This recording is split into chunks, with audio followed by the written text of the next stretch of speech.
We're rolling. Rolling, rolling. My parents traveled a lot.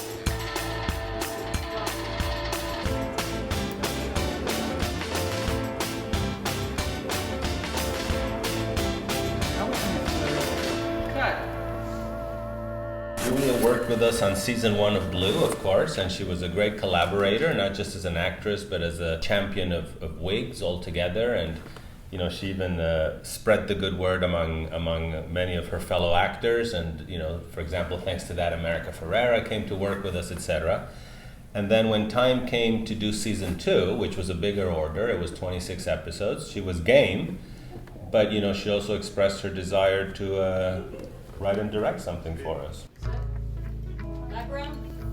Once I got the go-ahead from John Rodrigo, I wrote the original script almost in a weekend. And she sent us about a 20-page piece, 20 pages, which was Paloma. It was something that she had been thinking about. In her own words, it was about relationships and the vagaries of them and the idiosyncrasies of them and maybe the shelf life. So Rodrigo and I read it, and we gave her some notes, and she was responsive. If by responsive you mean she's a firecracker and she went off and did them well and quickly? Well, let me act for a second. She did exactly what we said. Print. We gave her the notes, and she did exactly what she chose to do.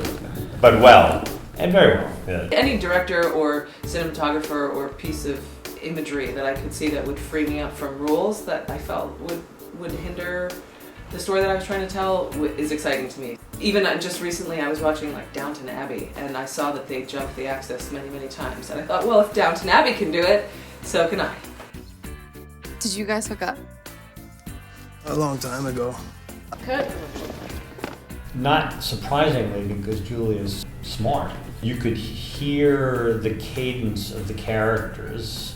There was a kind of crispness to the words that made you think, yeah, this will come out of an actor's mouth and be very comfortable. Mm-hmm. I think I have like a very like musical ear for dialogue, where I'm like very influenced by. I wouldn't liken myself to this, but I'm very influenced by writers like David Mamet and Harold Pinter, where they have a very metered way of writing. Mm-hmm.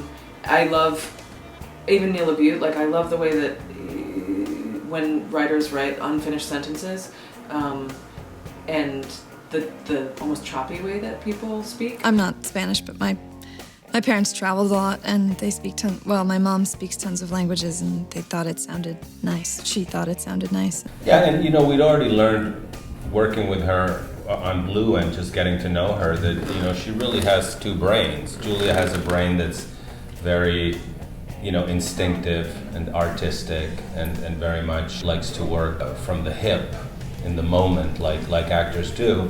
But her other brain is also very rational, very studious, very present. I don't mind that it's messy, it's okay. And that's usually a great combination for many directors. Please cut!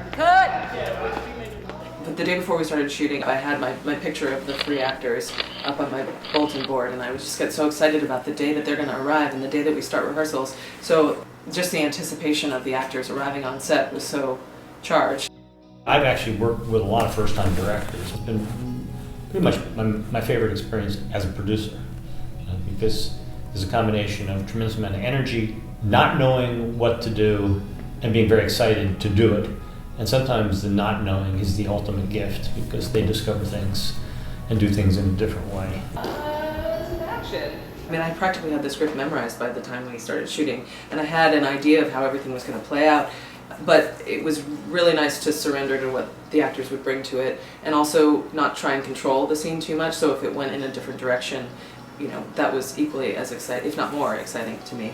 I think it was like the first scene or something. Rhys said to me, like, just give me one simple note, because I think I was getting a little bit verbose. That was wonderful, because it occurred to me that it's like, keep it simple. You know, you don't need to get into their heads too much. For a director, it's a great relief when you discover, yes, it is collaborative, and people can bring a lot to the table. So sometimes you feel, I'm gonna have to get there and direct and build it all from the bottom up. And I think, as far as we could tell, by all accounts, the actors connected with her highly and loved working with her. I spent a lot of time on the set, and they were very comfortable with her, and I think she became increasingly comfortable with the process.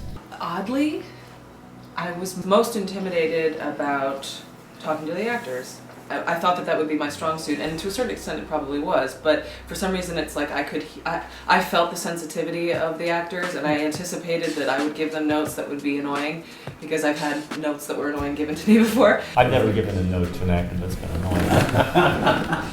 She's obviously speaking, very honestly from the perspective of being an actress. And I would go to work, and honestly, like every day of shooting, I would go to work going, you don't have to be afraid that they're going to walk off the set.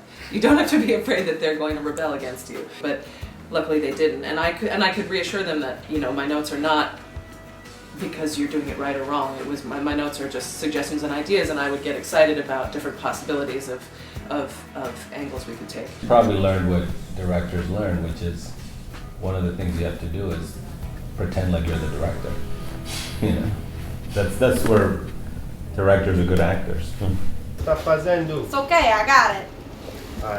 Is it worth just doing this first beginning piece as a section? Well, here's what I was just trying to analyze what we could keep doing. Right, we have to come in. Just because it's such a vulnerable position to be in front of a camera, there is a moment, and I've had it many times, where you lash out at the director because it's almost like a father figure, like the director is supposed to protect you from all of that. Absolutely. I mean, I always feel that, we ask actors to do a lot. Let's just do one last one with Julia from the top, because we have actors, their tools are not only their body, but their psyche, and when they're working at their best, they're drawing from their subconscious. So you are asking for a certain degree of undressing, and you want to be sure that Something we wouldn't do. something we wouldn't do. Otherwise, They do for us. Yes, For otherwise- many reasons, because a lot of people would be very unhappy if we did do it. But more importantly, it's very vulnerable. Yeah, and I mean, and I think what John is saying is also literally, there are aspects of Blue that are me psychologically, and I invent Blue and put Blue in these situations. It's personal in a way. I mean, I'm not a 30-year-old female call girl yet, but and I'm asking Julia. Late at night. Yes, I'm asking Julia to do the undressing for me. I'm always conscious of what I'm asking, and I do want to be protective. And then we'll go to the other axis. It was only recently that I started on various sets to be paying attention, thinking about the story that we were telling from the director's perspective. So like I would be acting in Blue, and I would be very much paying attention to what Rodrigo's thought process is and his bigger idea for the story. Here, this is, Julia as a director. She's taking her experience as an actor and internalizing it to now process it from the other side of the camera. That's her intelligence and her instincts at work. I know what that's like on that end. I'm going to make it work for me on this end. So that, that ability to anticipate, to use your experience, to think like others might be thinking, that's a strong tool of directing. Action. You think that the story is limited, or you think that it's finished at a certain point, and then if you break free from that, it's really fun to expand. I have already started imagining what happens after Tiago was going to propose to Paloma and it didn't work out. We are happy that she is our sibling in WIGS. She really has been very supportive. Her commitment, first of all, to Blue has been great. She works very hard. She's very good with her co-stars. She's very committed. She does a lot of press when time comes to do press.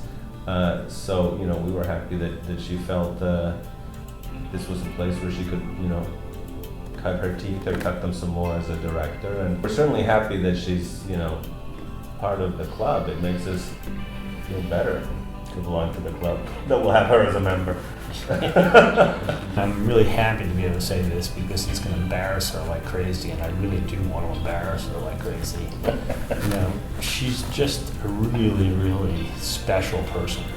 She's just she has no bullshit about her. She's just so incredibly truthful. So I think for me, one, it was really great to get to know her to know her as a person and as a professional, as an actor, less so, but more as a director. And I was very pleased to be helpful, even if at times it seemed like we had very little to do to help her. I feel like this is someone who's just deserves pretty much everything. And I don't think there's anything that can stop her. And so the fact that we're in some ways acknowledging her or giving her a venue is our good fortune. And I think we just have an enormous amount of love and gratitude, you know, to her for being part of our world. Good, very nice. Good. Turning around, please. Turning around.